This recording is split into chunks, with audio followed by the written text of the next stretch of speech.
Record पे भी लगा देते हैं।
आवाज आ रही है सबको? यस सर, आ रही है। अभी आ रही है सर। ठीक हो गया। ये स्क्रीन नजर आ रही है? नो सर, स्क्रीन नहीं नजर आ रही? अभी नहीं नो आ रही सर। सर। क्या अभी चीज? लोडिंग हो रही है सर, लोडिंग हो रही है। अच्छा,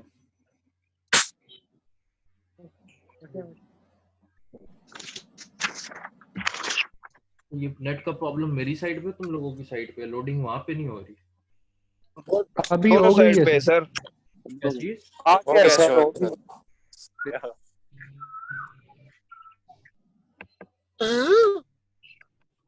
अच्छा, अभी अभी हर बंदा जो है ना,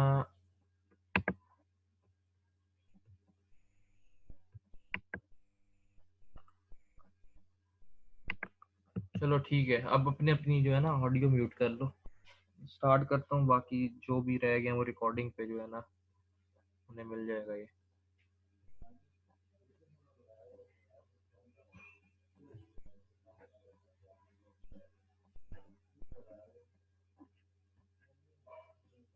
आवाज आ रही है? यस सर, आ रही है। एक बंदा यार ऑन रखे, मुझे बता दिया करे आवाज आ रही है, बाकी कोई बोले ना बीच में। मैं स्टार्ट करता हूँ, बाकी जो लोग आएंगे वो कुछ लोग जो नहीं आ सके उनको रिकॉर्डिंग भी भेज देंगे। अच्छा, 4 हमारे जो चैप्टर्स हैं वो खत्म हो गए थे। अब हमने जो 5वां टॉपिक शुरू करना है वो है फ्रिक्शन।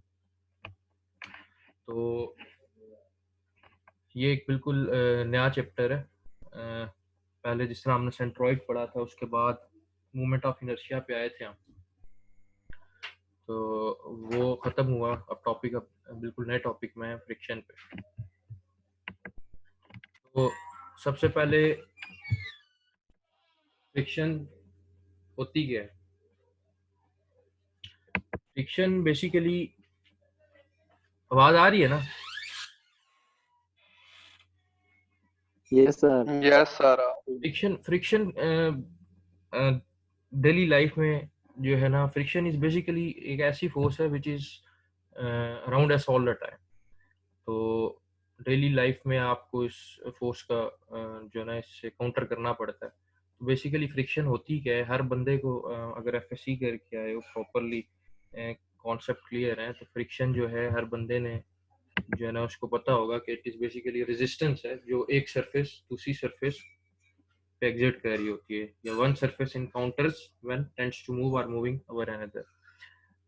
कोई भी आप काम करते हो, आपको फ्रिक्शन का सामना करना पड़ता है। मैं एग्जांपल देता हूँ, यहाँ पे हर बंदा घर में है, घर में कोई भी एक सोफा मूव करना है, कोई टेबल पड़ा हुआ है, या टेबल के ऊपर कोई वेस्ट पड़ी हुई है, या कोई फ्लावर होल्डर पड़ा हुआ है, या कोई भी चीज आप मूव करते हो, तो उसको एक रेजिस्टेंस का सामना करना पड़ता है। रेजिस्टेंस समझते हो ना?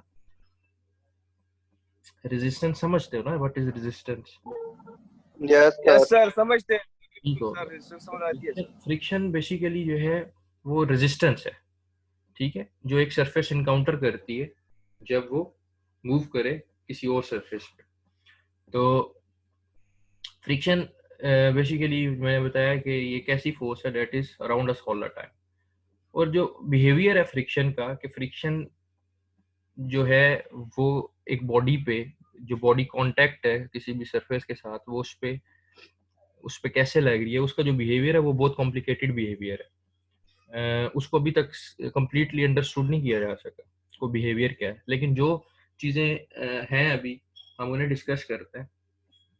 अब फ्रिक्शन की बेसिकली फ्रिक्शन कौन सी हो सकती है? एक हो सकती है सॉलिड फ्रिक्शन, जिसको ये जो लिखा हुआ है सॉलिड फ्रिक्शन, ड्राई फ्रिक्शन या कूलम फ्रिक्शन, ये तीनों एक ही चीज है। फ्रिक्शन की एक टाइप क्या है? ड्राई फ्रिक्शन, सॉलिड फ्रिक्शन या कूलम फ्रिक्शन। अब ये फ्रिक्शन किसी भी रिजिड बॉडीज के दरमियान होती है।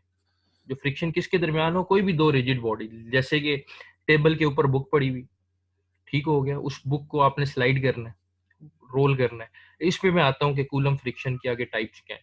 तो फ्रिक्शन दो तरह की हो सकती है, एक फ्लूइड फ्रिक्शन और एक ड्राई फ्रिक्शन। ड्राई फ्रिक्शन को सॉलिड फ्रिक्शन भी कहते हैं या कूलम फ्रिक्शन भी कहते हैं। तो दो रिजिड बॉडीज के दरमियान जो फ्रिक्शन है उसको क्या कहते हैं? ड्राई फ्रिक्शन या सॉलिड फ्रिक्शन या कूलम फ्रिक्शन। तो सेकंड टाइप क्या है फ्रिक्शन की? Fluid friction. अब फ्लूइड क्या होता है भाई? फ्लूइड का कोई बताएगा फ्लूइड क्या होता है? Anything that can flow. और कोई? Anything that flows, sir. आपके पास एक रिजिड बॉडी होती है, fluid. Fluid, air is also a fluid, ठीक है, water is also a fluid. Okay हो गया? सही है जी। अच्छा, एक नो सर, एयर तो फ्लूइड नहीं है। एयर भी फ्लूइड है भाई, कौन बोल रहा है? अगर किसी के जहन में ये है कि fluid is just a water, तो वो गलत है। Air is also a fluid, ठीक हो गया? बर्नौली इक्वेशन में भी पढ़ा था यस, फ्लूइड के एयर बाद। Is also a fluid, water is also a fluid, ठीक है। अब रिजिड बॉडी क्या होती है? दो रिजिड बॉडी, जिसका रिजिड जो बॉडी जिसका जो रिजिड हो, जिसका कोई मैश हो, लाइक कोई सॉलिड बॉडी, ठीक है, उन दोनों के दरमियान अगर फ्रिक्शन होगी तो उसको कहेंगे ड्राई फ्रिक्शन, सॉलिड फ्रिक्शन या कूलम फ्रिक्शन। और अगर किसी फ्लूइड के लेयर्स के दरमियान फ्रिक्शन होगी तो उसको हम कहेंगे फ्लूइड फ्रिक्शन। अब फ्लूइड फ्रिक्शन की एग्जांपल एयर रेजिस्टेंस। जब आपका एरोप्लेन मूव कर रहा है तो एयर की रेजिस्टेंस का सामना करना पड़ता है ना उसे। एयर स्ट्राइक कर रही होती है, एक रेजिस्टेंस क्रिएट कर रही होती है। एरोप्लेन की डायरेक्शन एक साइड पे, एयर क्या कर रही होगी? उसकी अपोजिट डायरेक्शन में लग रही होगी, जिसको काउंटर कर रही होगी। तो ठीक हो गया, वो कौन सी फ्रिक्शन है? Fluid friction. इसके अलावा कोई एग्जांपल किसी के ध्यान में हो? फ्लूइड फ्रिक्शन, स्विमिंग जब करते हो, स्विमिंग में क्या होता है? जब एक स्विमर स्विमिंग कर रहा होता है तो उसको फ्रिक्शन का सामना करना पड़ता है। अगर फ्रिक्शन ना हो वो तो इजीली मूव कर जाए आगे, तो वो उसको जोर जो लगाना पड़ रहा है, जो उसको फोर्स लगानी पड़ रही है, वो क्या है? बेसिकली वो फ्लूइड फ्रिक्शन, ठीक है। इसके अलावा हैंड ग्लाइडिंग, वो अक्सर आजकल जो डिफरेंट माउंटेनियस रीजन है वहाँ पे हैंड ग्लाइडिंग भी की जा रही है। लाइक जिस तरह वो विंग्स होते हैं और बंदा पहाड़ से जंप लगाता है और मूव कर रहा होता है एयर में, तो उसको भी फ्रिक्शन का सामना करना पड़ता है। इसके अलावा पैराशूट एक एग्जांपल है कि जब एक पैराट्रॉपर जंप करता है तो वो स्लो क्यों हो जाता है? एयर रेजिस्टेंस का सामना करना पड़ता है ना, वो बेसिकली क्या है? वो फ्रिक्शन है। इसके अलावा फ्रिस्बी के लिए, फ्रिस्बी जो मूव करते हो गेम होती है, वो जो फ्रिस्बी, उसको भी Yes, sir. रेजिस्टेंस का सामना करना पड़ता है। तो ये जो है हैंड ग्लाइडिंग हो गया, स्विमिंग हो गया, इसके अलावा ये फ्रिस्बी होगी, पैराशूट, स्काई डाइविंग, ये सब किसकी एग्जांपल है? ये फ्लूइड फ्रिक्शन की एग्जांपल है। किसकी एग्जांपल है? फ्लूइड फ्रिक्शन की एग्जांपल है। अच्छा, सॉलिड फ्रिक्शन क्या है? सॉलिड फ्रिक्शन किसी भी सॉलिड बॉडी के दरमियान, दो कोई बॉडीज हैं, मतलब कोई हार्ड सरफेस है, उसके ऊपर ये टेबल पड़ा हुआ है आपके घर में, या कोई बेड है उसको मूव कर रहे हो, ठीक हो गया, ये कौन सी फ्रिक्शन है? Solid friction. और फ्लूइड क्या है? जो फ्लूइड की लेयर्स के दरमियान है। फ्लूइड सिर्फ वाटर नहीं है, फ्लूइड एयर भी है, ठीक हो गया। तो दो टाइप्स बेसिक मेन जो फ्रिक्शन थे वो कौन से थे? एक तो सॉलिड फ्रिक्शन, दूसरा फ्लूइड फ्रिक्शन। तो सॉलिड फ्रिक्शन को ड्राई फ्रिक्शन भी कहते हैं, कूलम फ्रिक्शन भी कहते हैं, और फ्लूइड फ्रिक्शन जो है वो किसके दरमियान है? वो फ्लूइड लेयर्स के दरमियान है, moving fluid which is moving at different velocity. तो जो फ्लूइड फ्रिक्शन है वो वाटर के केस में भी है, air is also a fluid. ये चीज याद रखनी है कि एयर भी एक फ्लूइड है। इसके अलावा सॉलिड फ्रिक्शन। अब सॉलिड फ्रिक्शन जो है ना, उसकी दो टाइप्स होती हैं, एक स्लाइडिंग फ्रिक्शन होता है और एक रोलिंग फ्रिक्शन होता है। अब इन दोनों में फर्क क्या है, स्लाइडिंग फ्रिक्शन में और रोलिंग फ्रिक्शन में?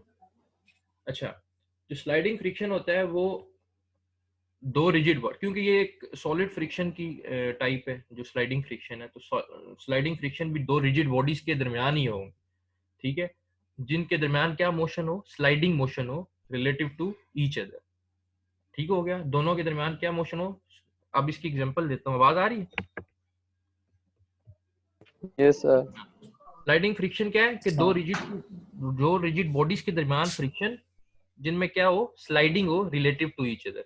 फॉर एग्जांपल, जब आप पेपर सॉल्व करते हो, कोई पेंसिल या पेन वगैरह यूज करते हो, तो पेंसिल और पेपर के दरमियान जो फ्रिक्शन आती है, आप जब लिख रहे होते हो आपको एक फ्रिक्शन का सामना करना पड़ रहा होता है ना, आप फिर जोर लगाते हो और फिर आप पेन की मूवमेंट को तेज करते हो, ठीक है। तो वो जो फ्रिक्शन है ना आपकी पेंसिल और आपके जो पेपर के दरमियान है, वो कौन सी फ्रिक्शन है? स्लाइडिंग फ्रिक्शन, क्योंकि आप पेंसिल को स्लाइड करवा रहे हो उस पेपर के ऊपर।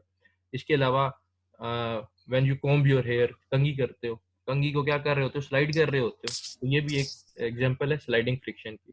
ठीक हो गया, जो आपके हेयर के स्ट्रैंड्स है और कॉम्ब के दरमियान जो फ्रिक्शन है। इसके अलावा अगर माउस है आपके पास, लैपटॉप यूज कर रहे हो, माउस अटैच किया हुआ है, तो माउस को क्या कर रहे होते हो आप? टेबल पे स्लाइड कर रहे होते हो। अक्सर टेबल अगर रफ हो तो माउस क्या कर रहा होता है? माउस को एक रेजिस्टेंस का सामना करना पड़ रहा होता है, तो वो कौन सी फ्रिक्शन है? Sliding friction. स्लाइडिंग फ्रिक्शन की समझ आई? सर सर थोड़ा फिर रिपीट कर दो। स्लाइडिंग फ्रिक्शन बेसिकली दो रिजिड बॉडीज के दरमियान होती है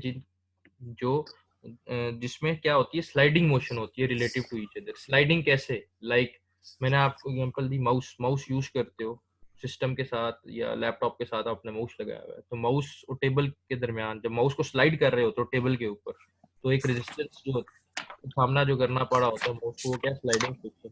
इसके अलावा कंघी करते हो, ठीक है, आपकी जो कॉम्ब की सरफेस है और हेयर के स्ट्रैंड्स हैं उनके दरमियान जो फ्रिक्शन है वो स्लाइडिंग फ्रिक्शन है। जब राइटिंग लिख रहे होते हो, पेंसिल और पेपर के दर पेंसिल से पेपर पे लिख रहे होते हो ना, तो पेंसिल को पेपर पे क्या कर रहे हो? स्लाइड कर रहे हो, तो उस पेंसिल को जो पेपर रेजिस्टेंस पेपर की वजह से जो रेजिस्टेंस का सामना करना पड़ा है, वो कौन सी फ्रिक्शन है? वो स्लाइडिंग फ्रिक्शन। अच्छा, दूसरी टाइप है रोलिंग फ्रिक्शन। अब रोलिंग फ्रिक्शन भी क्योंकि ये ड्राई फ्रिक्शन की टाइप है, तो ये दो रिजिड बॉडीज के दरमियान होगी, लेकिन इनके दरमियान अब स्लाइडिंग की बजाय रोलिंग मोशन होगी। एग्जांपल क्या है? बाइसाइकिल, मोटर बाइक चलाते हो ना, टायर और रोड के दरमियान जो फ्रिक्शन, जो रोड फ्रिक्शन एक्सर्ट कर रही है टायर पे, टायर क्योंकि रोल कर रहा है ना, जो टायर मूव कर रहा है वो रोलिंग मोशन में है ना, तो ये कौन सी फ्रिक्शन होगी? जो टायर रोड की सरफेस, टायर को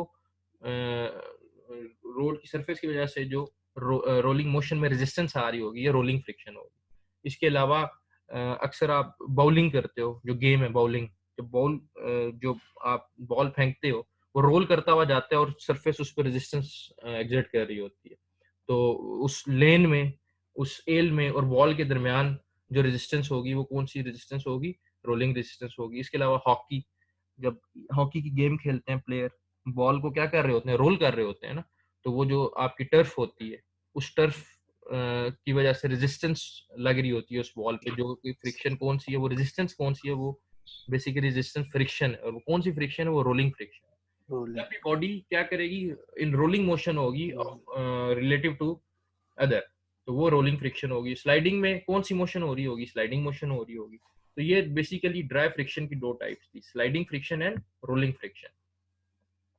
तो स्लाइडिंग फ्रिक्शन में स्लाइडिंग मोशन होती है रिलेटिव टू ईच अदर, और रोलिंग मोशन में रोलिंग फ्रिक्शन होती है, रोलिंग मोशन होती है। अब रोलिंग फ्रिक्शन में मैंने एग्जांपल दी बाइसाइकिल, इसके अलावा बॉलिंग में बॉल और लेन के दरमियान, और स्लाइडिंग फ्रिक्शन में मैंने एग्जांपल दी है आप राइटिंग करते हो पेंसिल एंड पेपर के दरमियान, जब आप अपने हेयर कॉम करते हो, सरफेस जो कॉम की है उसके और स्ट्रैंड्स ऑफ हेयर के दरमियान, इसके अलावा माउस को जो स्लाइड करते हो, माउस स्लाइडिंग एंड टेबल के दरमियान, ये कौन सी फ्रिक्शन है जी? ये आपकी स्लाइडिंग फ्रिक्शन है।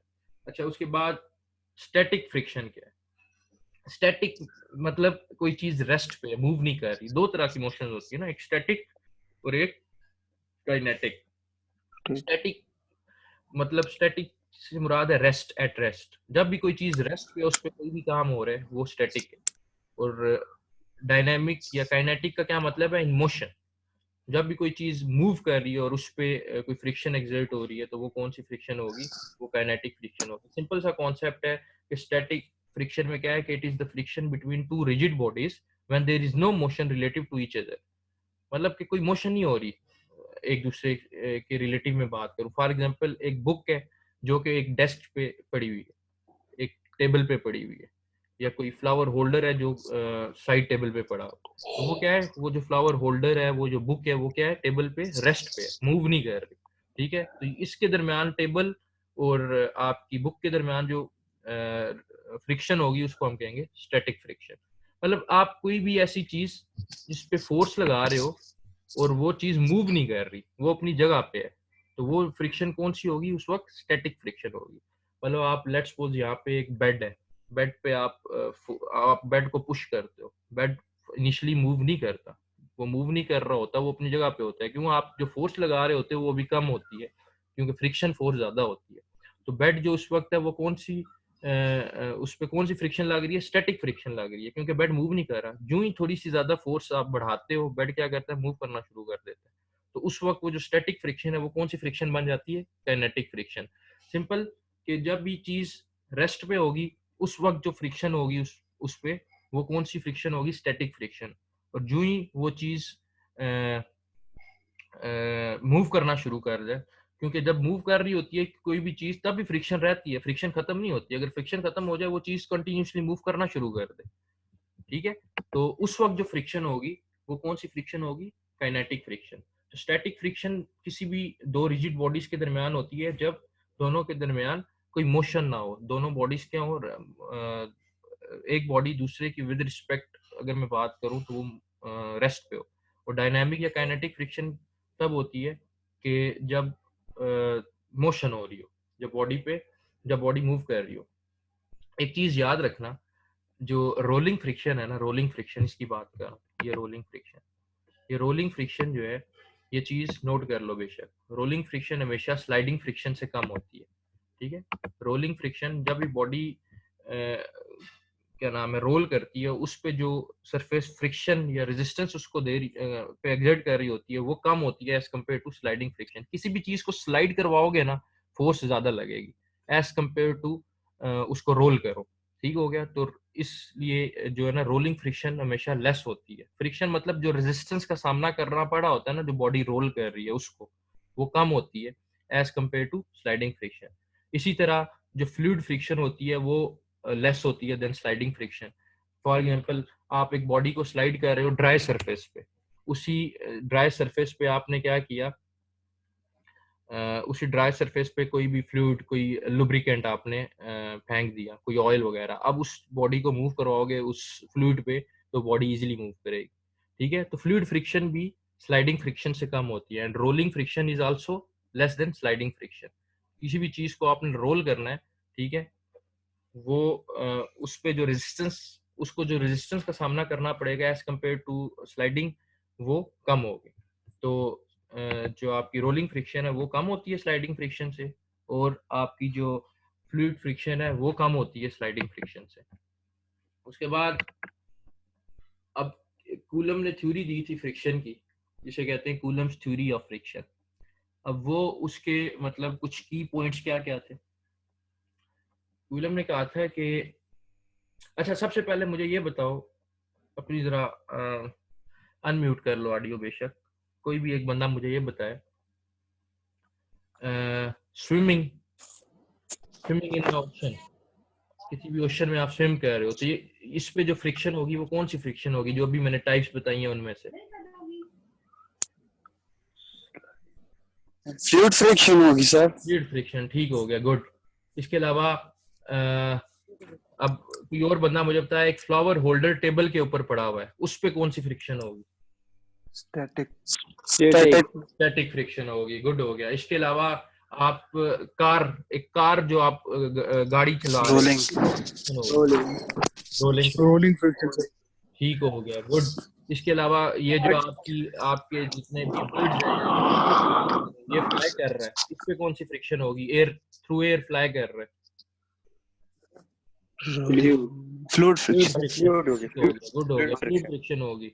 इसके अलावा एक वैगन को आप पुल कर रहे हो या पुश कर रहे हो, रोलिंग फ्रिक्शन। गुड हो गया, बस ठीक है। आप इसको मैंने यही पूछना था।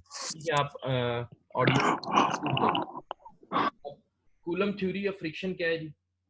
कूलम थ्योरी ऑफ फ्रिक्शन में ये चीज आगे जो है ना इम्पोर्टेंट है आगे, क्योंकि जाओगे तो ये चीजें समझना साथ साथ। तो जो कूलम थ्योरी ऑफ फ्रिक्शन है, सबसे पहला उसका पॉइंट ये था कि when an object is moving.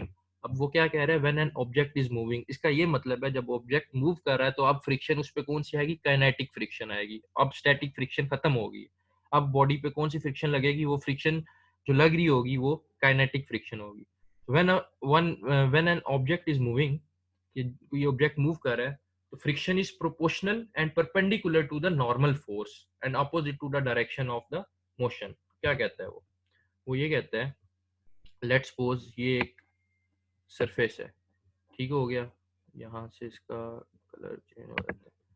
ठीक है, ये कोई एक सरफेस है, कोई फ्लोर है, ठीक है, जिसके ऊपर ये एक टेबल पड़ा हुआ है। लेट्स सपोज मैं कहता हूँ ये एक टेबल है, ठीक हो गया। अब आपने इस टेबल को इस डायरेक्शन में मूव करवाना है, इस डायरेक्शन में, ठीक हो गया। जब आपने इसको इस डायरेक्शन में मूव करवाना है, आपको यहाँ पे इस जगह पे क्या एक पुशिंग फोर्स लगानी पड़ेगी। पुश करोगे तभी मूव होगा ना, ऐसे तो मूव नहीं होगा। इस डायरेक्शन में आपने इस पे क्या लगानी है? एक पुशिंग फोर्स लगानी है। मैं कहता हूँ पी फोर्स है वो, ठीक हो गया। एक फोर्स लगानी है न्यूटन में इस डायरेक्शन में मूव करवाने के लिए, इसी डायरेक्शन में। आप जब फोर्स लगा रहे होगे उस पे, तो ये जो सरफेस है, जिस सरफेस के ऊपर ये पड़ा हुआ है, ये वाली सरफेस, ये सरफेस क्या करेगी? इसको इस डायरेक्शन में मोशन से रोकेगी, और ये एक अपोजिट डायरेक्शन में, क्योंकि ये सरफेस लगा रही है तो इसके टेंजेंट पे, इस जगह पे अपोजिट डायरेक्शन पे एक फ्रिक्शन फोर्स लगाएगी इसको, कि उसकी मोशन को रोकेगी। अगर मैं स्टार्ट से बात करूं ना, बिल्कुल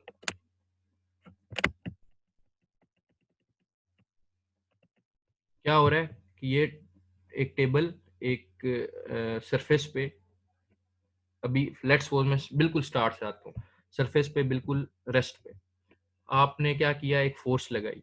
लेट्स सपोज कासिम अगर ऑनलाइन है, कासिम ने इस टेबल पे फोर्स लगाई 10 न्यूटन। कितनी फोर्स लगाई? 10 न्यूटन, क्योंकि फोर्स की यूनिट न्यूटन होती है ना, force is equal to M A newton. 10 newton force लगाई। तो कासिम साहब ने अगर इस टेबल को मूव करवाना है इस सरफेस पे, तो जब कासिम ने यहाँ पे 10 न्यूटन फोर्स लगाई, ये जो, क्योंकि न्यूटन का थर्ड लॉ है ना, action and reaction are equal in magnitude but opposite in direction. अब इस 10 न्यूटन फोर्स की वजह से ये सरफेस जो है, जिस सरफेस पे ये टेबल पड़ा हुआ है, ये सरफेस इस टेबल पे फोर्स लगा रही होगी, इसको रोक रही होगी मूवमेंट से। तो अगर कासिम की फोर्स, तो जब यहाँ पे 10 न्यूटन फोर्स लगी है, तो यहाँ पे इसको रेजिस्टेंस मिल रही है 10 न्यूटन की यहाँ पे, और रेजिस्टेंस ये स्लाइडिंग सरफेस दे रही है। पॉइंट ऑफ कांटेक्ट जहाँ पे ये दोनों बॉडीज आपस में जिस पॉइंट पे कांटेक्ट में, उस पॉइंट ऑफ कांटेक्ट पे इसको एक अपोजिट डायरेक्शन में एक फ्रिक्शन फोर्स का सामना करना पड़ रहा है।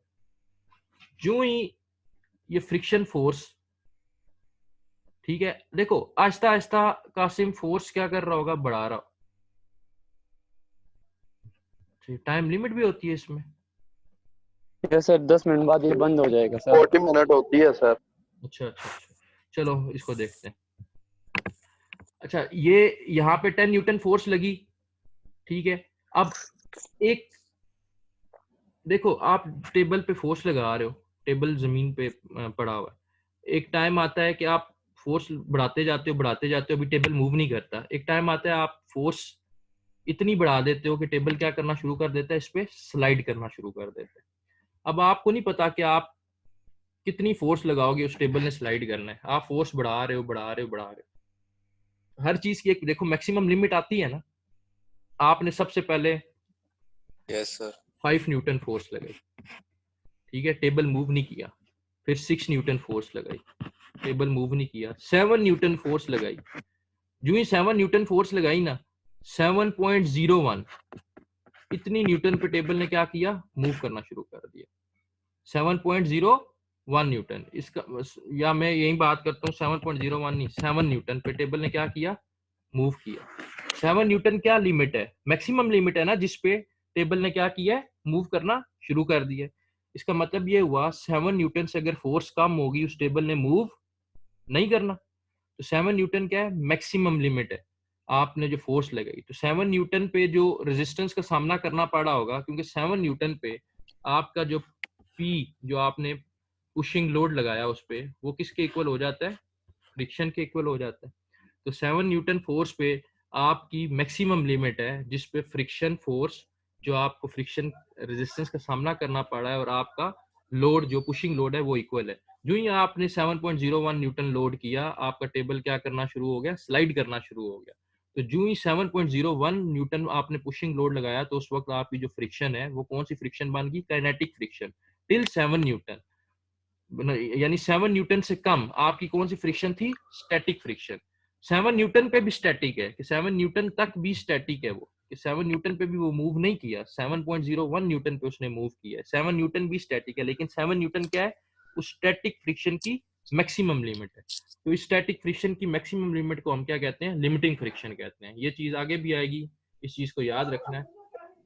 तो अच्छा, when an object is moving the friction is proportional and perpendicular to the normal force। अब देखो ये जो टेबल है, टेबल का वेट क्या एक्ट करेगा, वर्टिकली डाउनवर्ड एक्ट करेगा यहाँ पे, ठीक है, यहाँ पे टेबल का वेट वर्टिकली डाउनवर्ड एक्ट करेगा, जो इक्वल हो गया mg के। अच्छा, ये फ्रिक्शन फोर्स थी इस डायरेक्शन में। अब टेबल का जो वेट वर्टिकली डाउनवर्ड एक्ट कर रहा है, ठीक है, अब वो क्या, उसको उस पे ज़ाहिर एक्शन और एक अपोजिट रिएक्शन होगा। इसकी अपोजिट डायरेक्शन में एक नॉर्मल रिएक्शन लगेगा, जो कि ये जो आपकी सरफेस है जिस पे टेबल पड़ा हुआ है उस टेबल पे लगा रही होगी, इन इस परपेंडिकुलर टू द सरफेस, इस सरफेस के परपेंडिकुलर वो रिएक्शन लगेगा, सरफेस के परपेंडिकुलर लगेगा। ये जो आपकी सरफेस है ना, ये ब्राउन कलर की जिस पे टेबल पड़ा हुआ है, सरफेस के परपेंडिकुलर कौन सी फोर्स लग रही होगी, नॉर्मल फोर्स लग रही होगी। यानी वेट डाउनवर्ड एक्ट कर रहा है और उस सरफेस के परपेंडिकुलर जो उसको काउंटर कर रही है वो है नॉर्मल रिएक्शन। अच्छा, तो जब ऑब्जेक्ट मूव करता है तो फ्रिक्शनल फोर्स जो फ्रिक्शन होती है वो प्रोपोर्शनल होती है and perpendicular to the normal force. Perpendicular to the normal force का ये मतलब है कि नॉर्मल फोर्स जितनी ज्यादा होगी, फ्रिक्शनल फोर्स भी उतनी ज्यादा होगी। अब नॉर्मल फोर्स जितनी ज्यादा होगी का क्या मतलब है, नॉर्मल फोर्स जितनी ज्यादा होगी उसका ये मतलब है कि क्योंकि नॉर्मल फोर्स किसका काउंटर पार्ट है, काउंटर पार्ट में किसकी वजह से है, वेट की वजह से, क्योंकि टेबल का कोई वेट है, उस वेट की वजह से अपोजिट डायरेक्शन में क्या है, नॉर्मल फोर्स है। अब वो वेट ऑब्वियसली ज्यादा होगा तो नॉर्मल फोर्स भी ज्यादा होगी, नॉर्मल फोर्स ज्यादा होगी तो फ्रिक्शन है वो भी क्या होगी, ज्यादा होगी, क्योंकि ये पहला पॉइंट ही यही बता रहा है कि friction is proportional to normal force and perpendicular.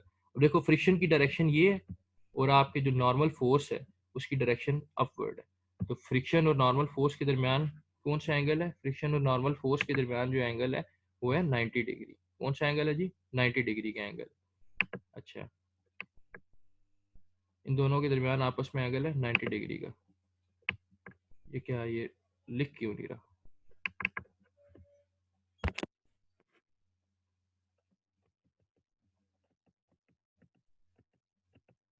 ठीक है, इन दोनों के दरमियान एक पॉइंट के फ्रिक्शनल फोर्स, ये फ्रिक्शनल फोर्स और ये नॉर्मल फोर्स, इन दोनों के दरमियान आपस में एंगल है 90 डिग्री का, और ये आपस में क्या है, परपेंडिकुलर है। और दूसरा कि फ्रिक्शन जो है वो क्या है, proportional to normal force and proportional, यानी नॉर्मल फोर्स बढ़ेगी तो फ्रिक्शन फोर्स भी बढ़ेगी।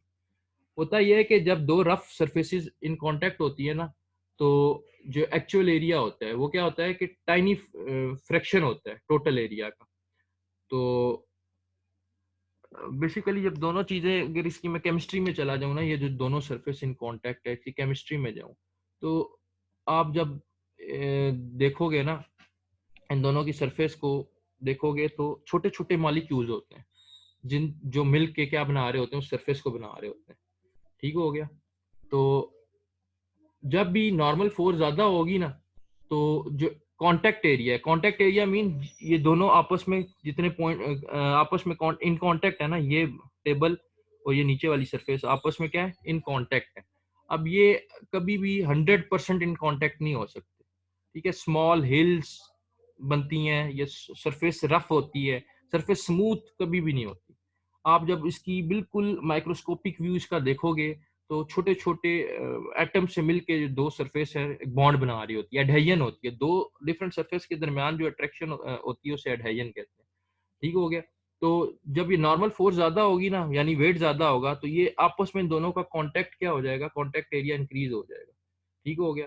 तो दैट्स व्हाई वो कहता है कि जो फ्रिक्शन है वो क्या है, perpendicular and proportional to normal force है। जो जो जो नॉर्मल फोर्स बढ़ेगी तो फ्रिक्शन क्या बढ़ जाएगी। अब कांटेक्ट जब बढ़ेगा आपस में मॉलिक्यूल्स का, तो वो क्या होगा, उसको ज्यादा रेजिस्टेंस का सामना करना पड़ेगा। ठीक हो गया।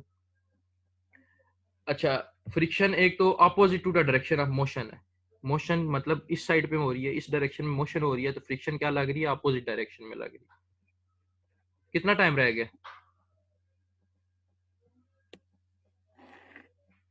सर पता नहीं, बंद नहीं हो रहा है, क्या पता है सर। अच्छा चलो ठीक है, सर ठीक है। अगर टेम्परो अच्छा, उसके बाद सेकंड पॉइंट है कि the friction due the force due to friction is generally independent of the contact area between two surfaces. वो कहता है कि जो फोर्स ड्यू टू फ्रिक्शन है वो डिपेंड नहीं करती contact area between two surfaces. इसका एक मतलब तो ये है कि लेट्स सपोज आपके पास दो ऑब्जेक्ट्स हैं, मतलब जो के सरफेस पे पड़े हुए हैं। मैं कह लेता हूँ कोई भी दो हैवी ऑब्जेक्ट्स हैं। ठीक हो गया। लेकिन उनका मैथ सेम है, मतलब कि आपने दो ऑब्जेक्ट रखे हुए हैं, एक टेबल है और उसके कंपैरेटिवली कोई एक बेड है, लेकिन दोनों का क्या है, मैथ सेम है। लेकिन बेड टेबल के मुकाबले में क्या है, या कोई और सरफेस है, वो क्या है कि एक तो उसकी लेंथ भी ज्यादा है और वो हाइट वाइज भी लेट्स सपोज एक चीज ज्यादा है। तो इस पॉइंट के मुताबिक, कूलम थ्योरी ऑफ फ्रिक्शन के सेकंड पॉइंट के मुताबिक, ये जो दोनों चीजें हैं ये they still experience the same frictional force when you drag them over the ground. मतलब इन दोनों को आप ड्रैग करते हो ना ग्राउंड पे, इनको पुश करते हो, ड्रैग करते हो, तो दोनों पे जो फ्रिक्शनल फोर्स लग रही होगी वो सेम होगी। ठीक है, ये बेसिकली कूलम कहना चाह रहा है। होता ये है, वही मैंने बात बताई है कि एक लार्जर ऑब्जेक्ट है, मतलब जिसका सरफेस एरिया ज्यादा है, लार्जर ऑब्जेक्ट है, जब वो इन कांटेक्ट होता है किसी भी सरफेस के साथ, रफ सरफेस के साथ, तो इस तरह ना स्मॉल हिल्स बनते हैं। ये यहाँ से ड्रॉ टेक्स्ट।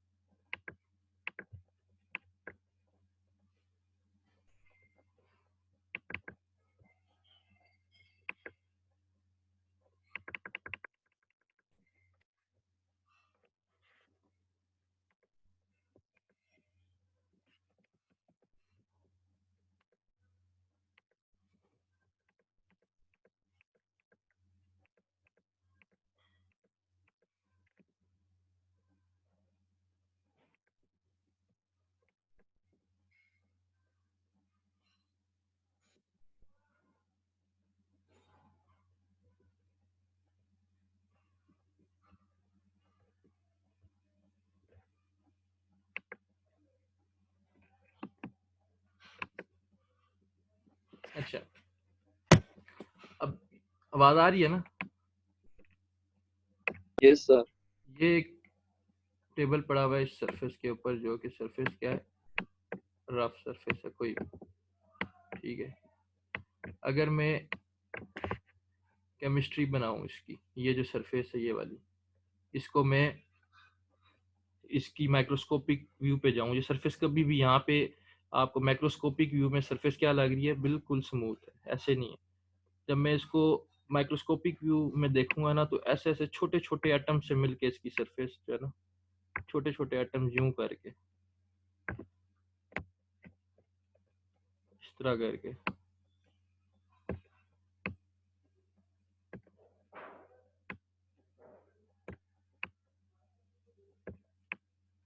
सिमिलरली ये अच्छा, और ऊपर जो टेबल की बॉटम सरफेस है उस वो भी क्या होगी, छोटे छोटे बॉन्ड हुए होंगे, बॉन्डिंग होगी दोनों के दरमियान। एटम्स बेसिकली शो करवाना चाह रहा हूँ। सरफेस उसकी जो बॉटम सरफेस है वो यूं होगी, बिल्कुल स्मूथ नहीं होगी। इसकी भी जो बॉटम सरफेस है वो बिल्कुल स्मूथ नहीं होगी।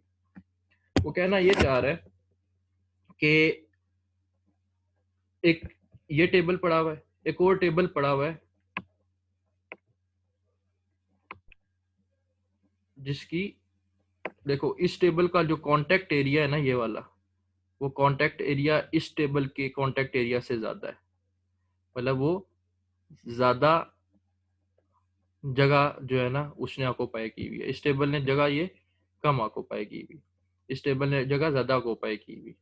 लेकिन इस टेबल की हाइट ज्यादा है, इस टेबल की हाइट कम है, लेकिन दोनों का मैस क्या सेम है, दोनों का मैस क्या सेम है। तो वो ये कहना चाह रहा है कि जो फोर्स ड्यू टू फ्रिक्शन है वो independent of the contact area between two surfaces, कि इसका कांटेक्ट एरिया इतना सा है, लेट्स सपोज मैं कहता हूँ 1 मीटर, इसका कांटेक्ट एरिया लेट्स सपोज मैं कहता हूँ 4 मीटर। जब इन दोनों पे आप पुशिंग फोर्स लगाओगे ना इस डायरेक्शन में इनको मूव करवाने के लिए, तो अपोजिट डायरेक्शन में जो फ्रिक्शन फोर्स लगेगी ना इसके भी और उसके भी अपोजिट डायरेक्शन जो फ्रिक्शन फोर्स लगेगी, ये दोनों फ्रिक्शन फोर्स जो है वो सेम होंगी। वो ये कह रहा है वो डिपेंड नहीं करता इनके एरिया ऑफ कांटेक्ट पे। वही चीज मैं बता रहा था कि जब एक लार्जर साइड, ये जो लार्जर साइड है ये वाली, ये इन कांटेक्ट होती है ना किसी भी रफ सरफेस के साथ, तो there are large number of hills. ये हिल्स हैं छोटे छोटे, ये जो एटम्स है ना ये सारे हिल्स। वो कहते हैं there are large number of hills. क्या बनते हैं अब ये, इसके जो एटम्स के हिल्स हैं यहाँ से लेके इस पॉइंट तक बनेंगे, यहाँ से यहाँ तक जितनी पॉइंट सरफेस जितने जितनी सरफेस तक वो इन कांटेक्ट है। तो वो जो बेसिकली हिल्स होंगे वो भी ऑब्वियसली क्या होंगे, लार्ज नंबर होंगे जो कि ऑब्जेक्ट को क्या कर रहे हैं, सपोर्ट कर रहे हैं। और जब स्मॉलर साइड होगी इन कांटेक्ट ये वाली, ठीक हो गया, तो ये जो हिल्स बनेंगे इनको ये हिल्स कह रहे हैं। ये जो बेसिकली यहाँ पे स्मॉलर साइड पे हिल्स बनेंगे ये क्या होंगे, क्या होंगे भाई, स्मॉल होंगे, फ्यूअर हिल्स बनेंगे, ठीक है। लेकिन एरिया जो हिल का होगा ना, हर हिल का वो क्या होगा, लार्ज होगा, हाई प्रेशर की वजह से, क्योंकि pressure is equal to force per unit area.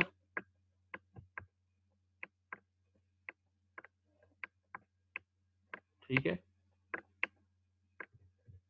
इस जगह पे एरिया कम है, प्रेशर क्या होगा, ज्यादा होगा। इस जगह पे एरिया ज्यादा है, इस जगह पे जो प्रेशर लग रहा होगा वो क्या हो लग रहा होगा, कम लग रहा होगा। तो यहाँ पे बेसिकली एरिया स्मॉलर है, कॉन्टेक्ट एरिया यहाँ पे एरिया क्या है, लार्जर है। ठीक है, तो बेसिकली इस पॉइंट की इतनी डेप्थ में ना जाओ, बस मेरा बताने का ये मकसद ये था कि ये सरफेसेस कभी भी स्मूथ नहीं होंगी। ये सरफेसेस छोटे छोटे एटम्स, ठीक है, आपस में बॉन्ड हुए होंगे। ठीक है, दोनों केसेस में अगर कांटेक्ट एरिया एक केस में ज्यादा है, एक केस में कांटेक्ट एरिया कम है, जो फ्रिक्शनल फोर्स होगी पुशिंग फोर्स की अपोजिट जो फोर्स है वो दोनों केसेस में क्या होगी, वो डिपेंड नहीं कर रही होगी कांटेक्ट एरिया पे। ठीक है, एक साइड पे बेशक वो कांटेक्ट एरिया उसका ज्यादा है, दूसरी साइड पे कांटेक्ट एरिया कम है, लेकिन अल्टीमेट जो डिफरेंस होगा एंड पे आके वो इस फार्मूले की वजह से pressure is equal to force per unit area, जहाँ पे कांटेक्ट एरिया ज्यादा है, ठीक है, प्रेशर कम है, जहाँ पे कांटेक्ट एरिया कम है वहाँ पे हाई प्रेशर है, तो वो उसको नलीफाई कर देगा। थर्ड पॉइंट क्या है जी, तो coefficient of static friction is slightly greater than coefficient of kinetic friction. Kinetic friction कम होती है किसके जो है स्टैटिक फ्रिक्शन से। रिकॉर्डिंग खत्म हो गई है क्या?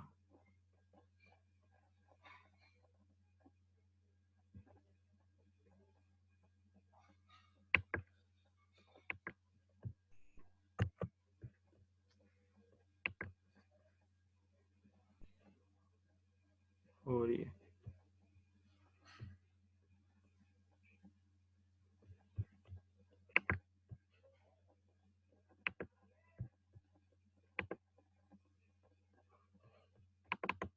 अच्छा, थर्ड पॉइंट ये है कि the coefficient of static friction is slightly greater than coefficient of kinetic friction. तो ये आगे पढ़ते हैं what is coefficient of static friction. अलबत्ता सिंपल वर्डिंग में कि जब आप बॉडी पे इनिशियली फोर्स लगा रहे होते हैं, अभी बॉडी रेस्ट पे है, तो उस वक्त क्या होता है, वो बॉडी एक बेड है, हैवी बेड है, उस पर आपने फोर्स लगाई, आप को जो फ्रिक्शन एग्जर्ट कर रही है ना जो सरफेस उस बॉडी पे, वो ज्यादा करेगी। लेकिन एक दफा वो बॉडी मूव करना शुरू कर देगी ना, तो उतनी फ्रिक्शन नहीं फील हो रही होगी आपको। ठीक हो गया, वो बॉडी बस एक दफा मूव करना शुरू कर दिया उसने, तो फ्रिक्शन लग रही होगी उस बॉडी पे, लेकिन वो स्टैटिक फ्रिक्शन जब वो रेस्ट पे थी, जो फोर्स का सामना करना पड़ा था, जो रेजिस्टेंस का सामना करना पड़ा था, उससे कम होगी। तो static friction is always greater than, slightly greater than coefficient of kinetic friction.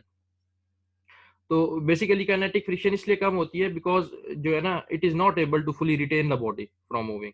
और static friction and limiting friction मैंने बताया था कि ये बेसिकली जो वो फ्रिक्शन की वैल्यू है, मैक्सिमम फ्रिक्शन की वैल्यू है जिस पे बॉडी मूव नहीं करती, रेस्ट होती है, उस फ्रिक्शन से जो ही 0.00001% भी वैल्यू एक्सीड करेगी तब बॉडी मूव करेगी, तो वो काइनेटिक फ्रिक्शन वाली स्टेट में चली जाएगी।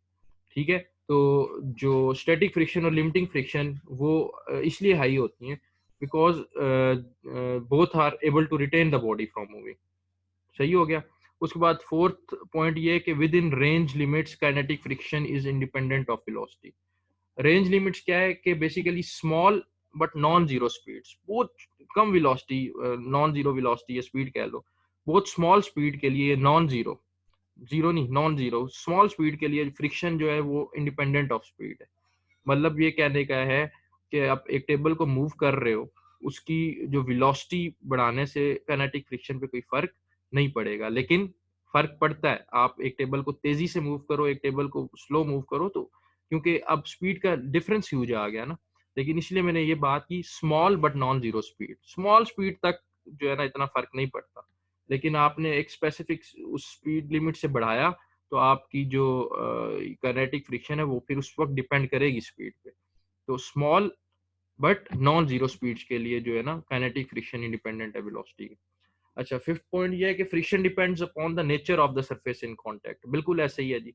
एक ड्राई सरफेस होगी, उस पे आपको रेजिस्टेंस का सामना ज्यादा करना पड़ेगा। अगर उसी सरफेस पे कोई ऑयल गिर गया या कोई लुब्रिकेशन हुई है, उस सरफेस पे उस चीज को मूव करवाने के लिए जो फ्रिक्शन है वो कम होगी। तो ऑब्वियसली नेचर ऑफ सरफेस जो इन कांटेक्ट है, इन कांटेक्ट में ड्राई सरफेस है या कोई लुब्रिकेंट उस पे है या कोई ऑयल वगैरह विस्कस ऑयल उस पे गिर गया, वेट सरफेस है, तो फ्रिक्शन जो है वो इस वेरी करेगी। तो ये डिपेंड कर रही होती है आपकी फ्रिक्शन किस पे, नेचर ऑफ द सरफेस पे डिपेंड कर रही होती है। उसके बाद friction force remains constant for moderate speed but decreases with the increase in speed. वही बात कि कोई मॉडरेट स्पीड होगी तो फ्रिक्शन फोर्स भी कांस्टेंट रहेगी एक लिमिट तक, लेकिन जो ही वो स्पीड लिमिट इंक्रीज करेगी तो आपकी जो फ्रिक्शन फोर्स है वो डिक्रीज कर जाएगी। फ्रिक्शन क्या है, रेजिस्टेंस है, रुकावट। जो ही आपने स्पीड बढ़ाई किसी चीज की, ठीक है, उस पे जो रेजिस्टेंस होगी वो क्या हो जाएगी, कम हो जाएगी। लेकिन एक मॉडरेट स्पीड तक फ्रिक्शन फोर्स क्या रहती है, कांस्टेंट रहती है। कूलम्स थ्योरी ऑफ फ्रिक्शन है। तो ये 6 पॉइंट्स थे कूलम के ये लास्ट पॉइंट क्या था कि friction force remain constant for moderate speed but decreases with the increase in speed. उसके बाद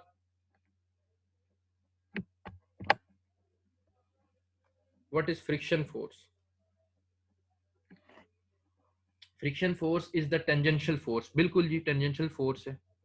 क्यों टेंजेंशियल फोर्स है, अभी बताया कि ये बॉडी है, ये सरफेस पे पड़ी हुई है, बॉडी को इधर मूव कराना है तो फोर्स इस डायरेक्शन में लगाऊंगा। तो जो फ्रिक्शन फोर्स है वो along the tangent of the point of contact of this body, इस जगह पे फ्रिक्शन फोर्स लगेगी, क्योंकि ये सरफेस जो है इस बॉडी पे रेजिस्टेंस इस बॉडी को रेजिस्टेंस प्रोवाइड कर रही है, इसको रोक रही है मूव करने से इस डायरेक्शन में, तो it is a tangential force. बिल्कुल ये tangential at the point of contact लग रही है, ये इस जगह पे लग रही है फ्रिक्शन फोर्स। ठीक हो गया। तो फ्रिक्शन फोर्स क्या है? टेंजेंशियल फोर्स है जो एग्जिस्ट करती है between two surfaces in contact. एक ये सरफेस, इसकी स्टेबल की सरफेस ये वाली, और दूसरी ये जो ग्राउंड है इसकी सरफेस जो जिसके साथ ये कांटेक्ट में। ठीक है। व्हेन बोथ बेसिकली अगर यहाँ पे तो एक सरफेस रेस्ट पे है, दूसरी सरफेस क्या है? मूव कर रही है, तो रिलेटिव टू ईच अदर जो टेंजेंशियल फोर्स है बिटवीन टू सरफेसेस को हम क्या कहते हैं? Frictional force. अब फ्रिक्शनल फोर्स की कैरेक्टरिस्टिक्स क्या है? पहली कैरेक्टरिस्टिक्स है always opposite to the applied force. बिल्कुल ऐसे ही है, ये अप्लाइड फोर्स है जी, ये पी, ये इस डायरेक्शन में लग रही है और ये अपोजिट डायरेक्शन में लग रही है, तो दिस अप्लाइड फोर्स के अपोजिट है फ्रिक्शनल फोर्स। ठीक हो गया। It is a passive force. अच्छा, पैसिव फोर्स क्या है जी? पैसिव फोर्स ऐसी फोर्सेस होती हैं जो क्रॉप अप करती हैं response to the active ones, यानी कि इस फोर्स की वजह से फ्रिक्शन इटसेल्फ कुछ भी नहीं है, ये जो पुशिंग फोर्स है इसकी वजह से क्या क्रिएट हुई? फ्रिक्शनल फोर्स क्रिएट हुई। ठीक हो गया। तो ये एक पैसिव फोर्स, एक्टिव फोर्स नहीं है। That acts only when P acts. Frictional force कब एक्ट करेगी? जब पी जो आप पुशिंग लोड लगाओगे तभी फ्रिक्शन फोर्स एक्ट करेगी, अदरवाइज फ्रिक्शनल फोर्स एक्ट नहीं करेगी। तो it is a passive force. अच्छा, फिर उसके बाद वो कहता है कि जो आपकी फ्रिक्शनल फोर्स है वो सेल्फ एडजस्टिंग फोर्स है।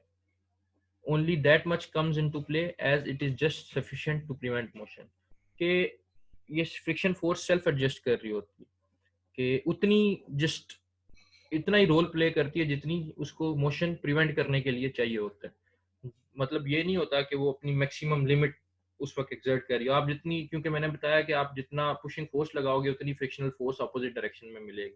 फिर एक पॉइंट ऐसा आएगा आपकी पुशिंग फोर्स उस फ्रिक्शनल फोर्स से, क्योंकि एक लिमिट होगी ना, उस सरफेस की एक लिमिट होगी रेजिस्टेंस प्रोवाइड करने की, उस लिमिट से जब आपकी वो यानी जो रेजिस्टेंस बढ़ेगी तो वो बॉडी क्या मतलब आपकी पुशिंग फोर्स उसकी फ्रिक्शनल फोर्स से बढ़ गई है, बॉडी ने मूव कर लिया, तो ये एक सेल्फ एडजस्टिंग फोर्स है। अच्छा, लिमिटिंग फ्रिक्शन वही चीज, वही बात मैंने बताई, स्टार्ट में भी बताई थी, दोबारा बता देता हूँ कि लेट्स सपोज कोई आप में से इस बॉडी पे फोर्स एक्सर्ट करता है, लोड आपने लगाया 5 न्यूटन, ठीक है, बॉडी ने मूव नहीं किया, क्यों? जो फ्रिक्शनल फोर्स थी वो क्या थी? यहाँ पे ज्यादा थी 5 न्यूटन से। आप लोड बढ़ाते गए, 5 से आपने किया 6 न्यूटन, ठीक है, 6 न्यूटन पे भी बॉडी ने क्या किया? मूव नहीं किया। जो ही आपने 7 न्यूटन किया ना, 7 न्यूटन पे आपकी बॉडी ने मूव नहीं किया, बट 7.00001 न्यूटन आपने किया तो बॉडी क्या करेगी? मूव करेगी। तो वो मैक्सिमम वैल्यू क्या थी जिसपे बॉडी ने, जिसपे वो मैक्सिमम वैल्यू जिसपे बॉडी रेस्ट पे रही, स्टैटिक फ्रिक्शन में रही, वो होती है लिमिटिंग फ्रिक्शन। कि उस मैक्सिमम वैल्यू से 0.001% भी वैल्यू बढ़ी, बॉडी ने क्या किया? मूव करना शुरू कर दिया। क्यों? क्योंकि इस जो आपकी पुशिंग फोर्स थी इस फ्रिक्शनल फोर्स से क्या होगी? ज्यादा होगी। तो वो जो मैक्सिमम फ्रिक्शनल फोर्स थी eight the time of impending motion, उसको हम कहते हैं लिमिटिंग फ्रिक्शन। इम्पेंडिंग मतलब अबाउट टू हैपन, जो भी होने वाला है, मोशन अभी होने वाला है, हुआ नहीं है, which is about to happen. मैंने बताया कि मैक्सिमम फोर्स आप लगाओगे जिसपे आपकी P is equal to F, P is equal to F, simple wording में P is equal to F, जिसपे आपकी पुशिंग फोर्स और फ्रिक्शनल फोर्स इक्वल हो जाए, वो स्टेट कौन सी होगी? लिमिटिंग फ्रिक्शन की स्टेट होगी। लाजमी नहीं है कि P is equal to F in all cases. मैंने बताया frictional force self adjusting force है। P स्टार्ट में क्या होगा? P लेस देन एफ होगी, यानी बॉडी की रेजिस्टेंस ज्यादा है, आप लोड कम लगा रहे हो, आप लोड लगा रहे हो 2 न्यूटन, 3 फोर्स लगा रहे हो 2 न्यूटन, 3 न्यूटन, 4 न्यूटन, लेकिन बॉडी की फ्रिक्शनल, आपको नहीं पता बॉडी की फ्रिक्शनल फोर्स कितनी है, इस पर 7 न्यूटन थी। अच्छा, अब 7 न्यूटन बॉडी की फ्रिक्शनल फोर्स है, लेकिन जब आप लोड 5 न्यूटन लगाओगे तो मैंने बताया कि friction is a self adjusting force. जब आप लोड उस पर 5 न्यूटन लगाओगे तो फ्रिक्शन भी 5 न्यूटन लगेगी, फ्रिक्शनल रेजिस्टेंस भी 5 न्यूटन ही लग रही होगी, बेशक उसकी मैक्सिमम लिमिट 7 न्यूटन है। जब आप 6 न्यूटन करोगे तो आपको ऑपोजिट डायरेक्शन में उतनी जितनी आप पुशिंग फोर्स लगा रहे हो उतनी आपको फ्रिक्शनल रेजिस्टेंस मिल रही होगी, 6 न्यूटन। फिर आप 7 लगाओगे तो आपको 7 न्यूटन देगा, लेकिन आप जो ही इस लिमिट्स को क्रॉस करोगे, यानी जब आपकी P जो है वो लेस हो जाएगी एफ से, पी ग्रेटर हो जाएगी एफ से, यानी आपकी जो पुशिंग फोर्स है वो फ्रिक्शनल फोर्स से ग्रेटर हो जाएगी। बॉडी क्या करना शुरू कर देगा, बॉडी स्लाइड करना शुरू कर देगा। तो उस वक्त फ्रिक्शन जो है वो स्टैटिक फ्रिक्शन से किस में कन्वर्ट हो जाएगी, काइनेटिक फ्रिक्शन में। ठीक है, ये केस है काइनेटिक फ्रिक्शन का। ठीक है, ये जो दो केस हैं, P is equal to F and P is less than F, ये कौन सा केस है, ये स्टैटिक फ्रिक्शन का केस है। और जब P is equal to F होगा तो उस फ्रिक्शन को हम कहेंगे लिमिटिंग फ्रिक्शन, कि जब आपकी maximum frictional force at time of impending motion, maximum frictional force जो बॉडी लगा रही है अगेंस्ट दैट पुशिंग फोर्स, ठीक है, वो कौन सी फ्रिक्शन होगी, लिमिटिंग फ्रिक्शन। इम्पेंडिंग कहते हैं अबाउट टू हैपन। तो इम्पेंडिंग मोशन क्या है, it is the motion when the object is about to move, is on the verge of moving। ठीक है, अभी मूव नहीं किया बट अबाउट टू मूव। ठीक हो गया।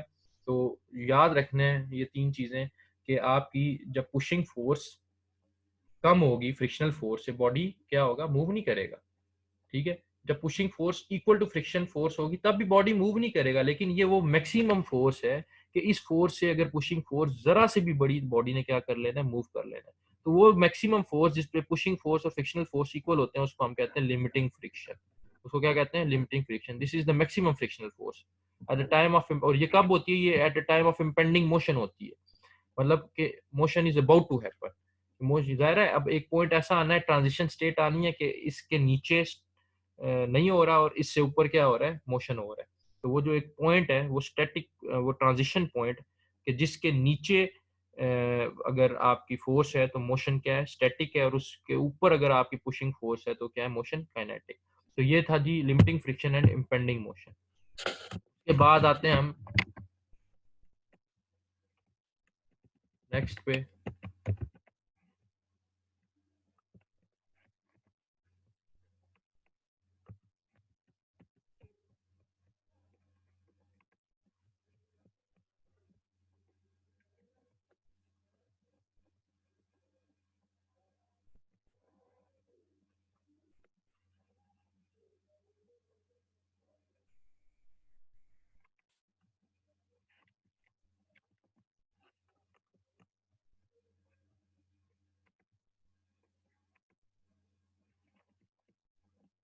अच्छा, मैंने स्टार्ट में बताया था, ये होता है G mu S and mu के।